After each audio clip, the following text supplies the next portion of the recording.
Hello everybody, welcome to the Abbots Address. Today is Friday, October 14th, and I'm going to continue on with the conversation about sexuality. I put a query out on the Facebook to see if people had other questions and got some really nice ones, and some of them were to continue on with the sexuality stuff, so I'll do that and then maybe get to some of the other ones next time. So, the questions that were put towards sexuality reduced to maybe two and a half things. The first thing is, okay, last time we talked about how sexuality is misused when it causes harm, and harm is defined by unnecessary suffering and anguish. Okay, if it's causing suffering, if it's causing anguish, it's not what you want to be doing. Baseline fact. Now, the question comes up, well, what about now that we've seen, okay, you don't use sexuality to gain power, you don't use sexuality as an exertion of power, none of that stuff, no. So what does it look like when you're in a committed relationship that has sexuality as a component? I mean, what about that? Let's see. So one person wrote in, well, for the sexuality stuff, for the recent address, you talked about not acting on impulses that would cause harm, right? But what about deciding to act on them? How do you decide? How are you truly present to your partner? What about rejection on that front? Okay. So here's the thing about it. So when sexuality is healthy and full and right sexuality, we could say, it goes beyond just not causing harm, but it has in it the quality of practicing good, of developing oneself and developing the relationship. That's the second pure precept, right? So if I take the grave precept of not misusing sexuality and see it through the lens of the first pure precept, that's do no harm. And that's what we talked about last time. Now, the second pure precept is practice good, which means, for me, it means develop yourself. Develop yourself. And it could mean, in this case, develop the relationship, see. So if you're using sexuality in a way that develops the relationship, this is in alignment with the second pure precept. And then, further than that, the third pure precept is using sexuality in a way that actualizes good for others. See? So, I mean, that's not too big of a stretch. You can imagine ways that having a healthy sexual relationship with your life partner would actualize good for them. That's a good thing, right? But that's the gauge. I mean, what moves the needle here is it causing or eliminating suffering? See? Now, everything is subject to the first noble truth, okay? Everything is a little bit unsatisfactory, like everything, you know. This incense stick is a little bit unsatisfactory, whatever way, you know. My beard is a little unsatisfactory at the least. I mean, everything's a little bit not quite right, okay? So, inside the truth of suffering can live a healthy sexual relationship. So dealing with rejection on that front inside a committed relationship, it's as inevitable as being in the relationship is. I mean, you know, this is kind of how it is.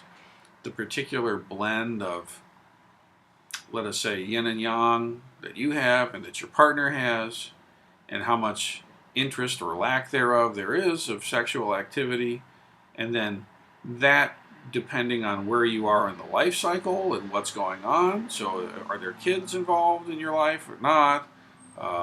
Health concerns, aging concern, all these different factors shift the matrix of like what's the right amount of sexual activity and what kind and so on. And the odds of two people having constant, perfectly aligned, it's just zero. Okay, it's not going to be like that.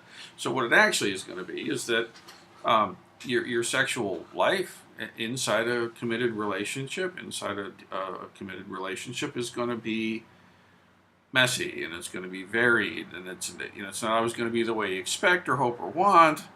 And it can also, within that, be perfect and beautiful and be developing the relationship and be actualizing good for others and developing yourself and not causing harm. See? So it's kind of the technical stuff I'll leave to you, but the concept or the overarching thing is that for sexuality to really be as good as it can be, you need to become sexuality. Just like you become the sunrise, or you become the koan, you become the breath. So you don't sit there and, witness it. I mean, you want to actually have the line of self another blur. I mean, where does this show up more than sexuality? I don't know. But it's in that space of letting go of the boundaries and borders of the self that sexuality truly can become sacred, can become true dharma. Now let us address this point. Some have written in and said, look, I have read the Pali Canon stuff. I've read Tsongkhapa, when he talks about sexual drive and all this is just wrong, and imagine the other's body is repulsive in various kind of ways and stuff like this. And what about it? It's really simple. Those prescriptions, prohibitions against sexual activity, leanings and awarenesses are designed for monastic folks. Okay, so if you're a committedly celibate young male monastic, there are certain medicines that can help you get through that, and that's part of what we read there. Okay, now if you're not a young committed celibate monastic, there's no need to take that medicine. In fact, that might not even be the best medicine by today's psychological insights. I think not. But historically, that's what was said then. Our job in 21st century life here is to really take the heart of wisdom and apply it to the situation as it actually is for us. See? So there entirely is a way to manifest right sexuality. Totally there is. See? Not to worry about that. Some have wondered, don't worry about it. And the folks that are celibate, there's potentially a very healthy and true way for a person to have a very solitary orientation and inclination, and for that person to be involved in a relationship like that would actually not be suitable for them because of their own internal alignments and stuff. For most of us, some kind of relationship like that is just part of the deal. At least, we would like it to be. Not always the case, though.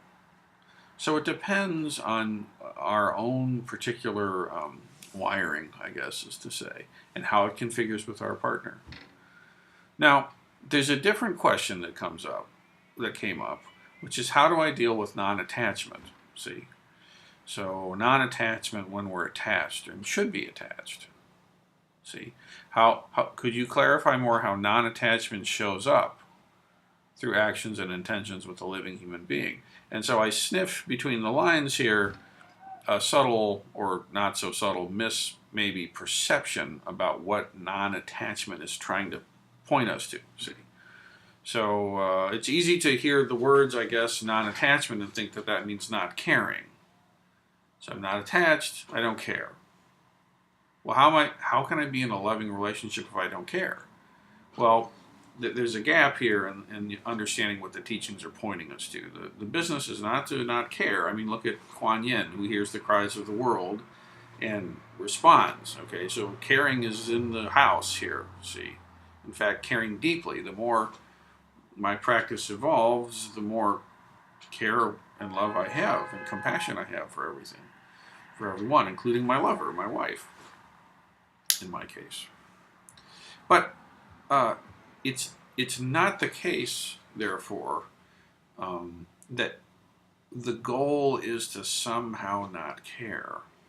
So non-attachment becomes much easier to understand if you just do a little linguistic flip, okay? Change the word from non-attachment to non-addiction. And then you have like a little more clarity on what it's trying to get us to see.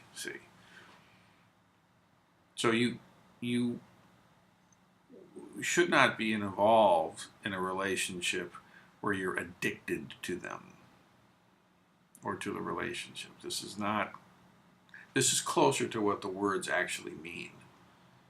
So I hope you could clarify more how non-attachment shows up through actions and intentions with a living being.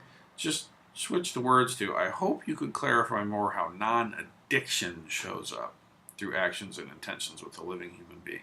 Now, maybe it's a little easier gate into kind of the heart of the teaching of non-attachment. See, it means non-addiction. So, how do I have a relationship with my wife or my child or my spouse, my partner, colleagues at work, myself? How do I have a relationship with myself that's not addictive in its core, that's free in its core, that's boundless in its core, that has the heart of compassion to it, see? And then it's a little more self-evident. And again, it collapses back to those 3 pure precepts, which is kind of nice. Well, one of the clues is that an addictive relationship, sexual or any other way, will cause harm. It'll cause suffering. It'll cause anguish, you see. So that's not cool, right? And then an addictive relationship won't develop you. If you're addicted to things, it's not practicing good and developing yourself and developing the other at all. And in fact, if it's an addictive relationship, it's really clear that it's not actualizing good for the other person, right? Totally, that's clear. I mean, just know. It might be pleasurable or something for the moment, but it's not going to work out right. So, when we talk about non-attachment, we're actually talking about non-addiction. Okay. So, it can be tricky because when you're in the throes of a young, new, budding relationship, and all the hormones are doing what they do, and all the mystery is still what it is, there's a lot of like obsessive, really being involved kind of stuff, thinking about them all the time. There's a beautiful, healthy way for that to be that is not actually this addiction thing, you see. How do you tell? Again, look to your 3 pure precepts. Not causing harm, practicing good, actualizing good for others. Okay, there we are. Now, in terms of announcement, I have only one. Tomorrow, which is Saturday, we have the liturgy training for Jikai folks and Shoken students. It's going to be a big deal for the community. It's the first time we're going to really rehearse and document and clarify in an organized way what the expectations and norms are for hopefully everything to do with the liturgies that we do at the temple. So it's a big project. We'll see how it goes. Starts at 9. If you're a Jikai member or a Shoken student, you're welcome to come and be a part of that process. If you've got a video camera, bring it. Bring a journal. We're just going to get together and do this thing and make it good. And then we have our Jikai Social, which is for Jikai students. It's a party just to get together and hang out. And that's afterwards. And then Sunday we have our 9:30 class, 10:30 beginning instruction, and then 11 o'clock sutra service. So nice couple of days of practice coming up. I hope your ongo is going well and your whole daily home liturgies are in place. Thank you all for your practice.